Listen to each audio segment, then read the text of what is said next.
كن من جموع المحسنين الصالحين المصلحين من أحسنوا وجزاؤهم إحسان رب العالمين. كن من جموع المحسنين الصالحين المصلحين. الحمد لله رب العالمين، اللهم صل وسلم وبارك على سيدنا محمد وعلى آله وأصحابه. الله سبحانه وتعالى يقول: إنما يعمر مساجد الله من آمن بالله واليوم الآخر. نشكر معلمات أم ورقة وفاعلة الخير، ونخص أيضا بالشكر الأخت الفاضلة أم قاسم على اهتمامها ببيوت الله.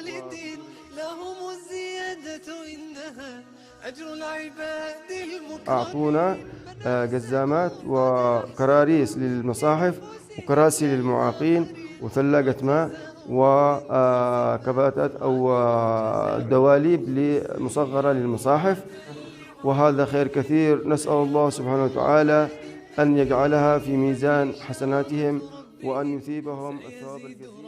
ونشكر معلمة أم ورقة وفاعلة الخير على الجهد الذي يبذله وجزاهم الله خيرا، وكما نشكر أيضا أم قاسم جزاها الله خيرا على توفير لنا احتياجات الجامع.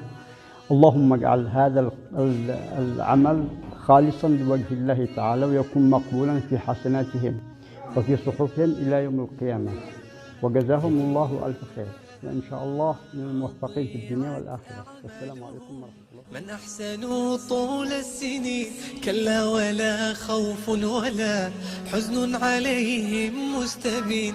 أحسن لربك طائعا متجملا خلقا ودين. أحسن لنفسك كلها بصلاحها خير المعين.